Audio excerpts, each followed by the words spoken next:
Hello YouTubers and welcome to Anjanath Explained. And yes, that is an Anjanath in the background. In this video we'll learn about the characteristics of Anjanath, its elemental weaknesses and combat moves in the current game of Monster Hunter World.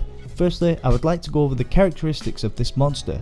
The Anjanath loves to patrol the ancient forest looking for its tastiest meal, the poor Anjanath. Standing in the middle of the food chain with only the Wraitholos for him to be aware of means it takes a hold of most of the territory in ancient forests. Easily irritated at the slightest thing, Anjanath wouldn't think twice about sinking his teeth into you. And greatly resembling a vulture-like Tyrannosaurus Rex famously seen in the movie Jurassic Park and has been introduced into Monster Hunter World for the first time of the Monster Hunter series. Now, looking as fierce as ever, the monster has primarily pink flesh covering its body with a dark pelt up its back and stopping at the neck, leaving its head bald. Hidden beneath the pelt are a pair of sails that look like wings and open up when angered. These wings are very small and have nowhere near enough coverage to let the monster fly. They just give a big indication to when he's angered, and for you to take care for being hit at that point.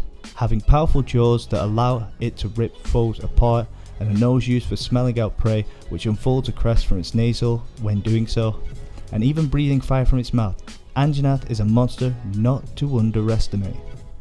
Let's go over the monster's elemental attributes. This monster is extremely resistant to fire and also has moves that cause elemental fire damage that can set your hunter on fire. Easily removed though, just like in real life stop, drop and roll maneuvers by rolling a couple of times on the ground or once in water. This monster is weak mainly to water and then ice, a little bit of thunder and a little bit of dragon. So any weapons with a lot of water or ice elemental damage will be a good choice against this brute wyvern. Personally, I like to take the water dual blades against this guy as they can output a lot of elemental damage. A few good water weapons for new hunters can easily be obtained by defeating Juratodas and Gajau and heading over to the armory to craft the weapons. Now, to go over some of the Anjanath's main attacks and set you up on knowing what to approach you in a fight. Firstly, Anjanath's Fire Blast. This move is extremely dangerous and can even one-shot hunters wearing armors that are weak to fire elemental damage. Even though this move can destroy if taken lightly, to avoid, you can perform an emergency dive away from the direction of the monster. You must be aware when you notice little traces of fire coming out of Anjanath's mouth and nasal that he is setting up to perform this move. To help defend against this, wearing jewels, armor and even charms that resist against fire are greatly advised. If this is your first time fighting it, then the bone or hunter set is easy enough to get and has high resistance to fire which will help protect you.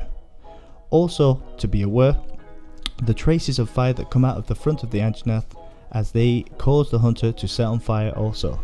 Furthermore, this beast has many biting forward animations that can stumble the warrior and sometimes combo for greater damage and even death. When approaching this monster, attacking side on seems to be the safest, as the most dangerous moves come from the front direction of the wyvern. The rock mantle can protect you against a lot of the stumble moves, but that is a later game item. First time hunters won't have this available to them. Now, when attacking and thinking of weak spots, the Anjanath is vulnerable most at the head and tail. So when you have an opportunity from the stamina depletion, the stun or flash items that have been used, take advantage and take out your biggest combos to deal the most damage to these parts. Dealing enough damage can break most parts of the Anjanath, and the tail is able to be cut off, enabling more carves for the hunt. So to round this up, a few finishing tips. Remember that the Anjanath is enraged when his nasal crest and sails expand. Take care when fighting as the monster will deal more damage. And also, if the throat of the monster is glowing red, attack it for a chance to topple him and have him drop a nice shiny on the floor for you. With all that said, I wish you the best on hunts and I'll see you in the next video guys. Peace out.